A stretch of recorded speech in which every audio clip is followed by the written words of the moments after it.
And welcome to your crayon techniques. So we're going to be doing 12 different ones today and really get a good understanding of what you can do with your crayons. So as always, whenever you're starting to work on a project, and I apologize for my hand, everything's good, I just broke it a little bit ago. Make sure you put your name on your artwork and don't forget to label it with your code as well up here. Okay, so for the purpose of this video, I'm just going to need 3 different colors. I have 1 unpeeled crayon and then 2 regular, so we'll be using those at some point. Alright, so let's go ahead and get started. So when you use the point of your crayon, it's literally just talking about doing a back and forth coloring using the actual point of your crayon itself. So that's point coloring. Pretty standard, pretty back and forth. Ready to go. Alright, so then side coloring. Side coloring means that you are using an unpeeled crayon and you're using the side of it to actually color. So I'm pressing down and I'm rubbing. This is also very similar to rubbing, but we'll get more to rubbing later.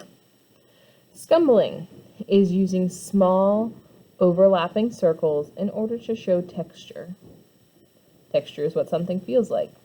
Typically, I will do this over an area that I have also done a side rubbing as well, so that it's not on a plain background.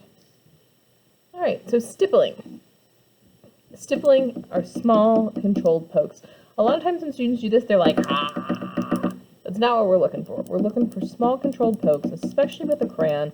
Sometimes you'll have to do like a little twist to actually get it going, but the tighter you put them together, the darker that area becomes. The more loosely you put them together, the lighter the area becomes. And you'll notice that many of these techniques are really there to show texture. Remember, texture is what something feels like, and that's what helps make your picture feel more realistic. Alright, so that's stippling.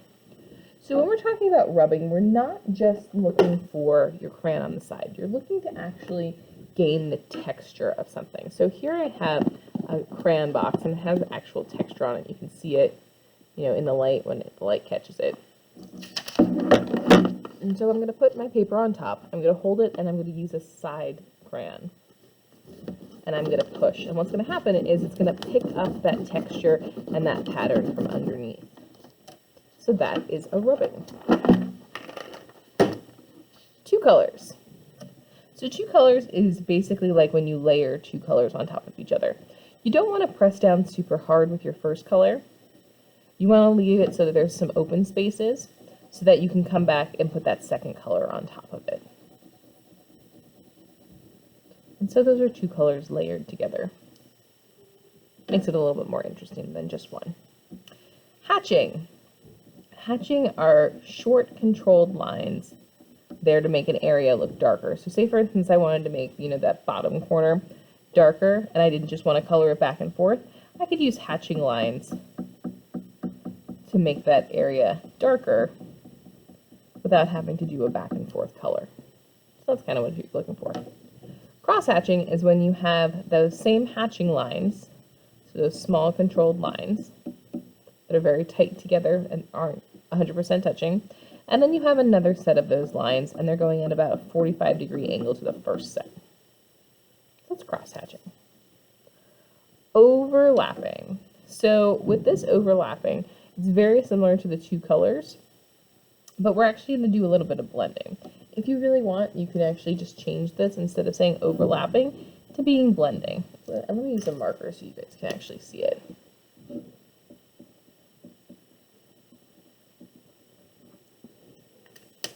So blending is when you show a range of values and you're starting out hard and then you slowly get a little bit lighter, a little bit lighter, and you're just trying to have a smooth transition from light to dark.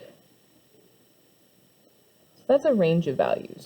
But then to make it blending, you do that second color on the bottom, press as hard as you can without breaking it, and then you slowly get a little bit lighter, and a little bit lighter, and a little bit lighter. And so what happens is you have those 2 colors mixed together and form a gradient or an ombre with each other.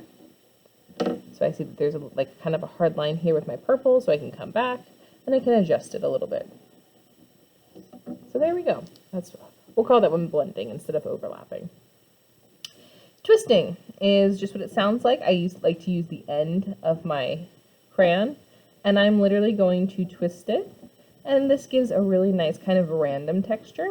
If you're doing an animal like an elephant or something like a dinosaur that has kind of cracked skin, this is really great for that texture. And again, I would put this over top of something like the side color. Engraving. So engraving, you have to have a pretty darkly applied color. I'm holding it with my helper hand. And then you're going to take either your nail or the back of a pencil, and you're going to carve into it.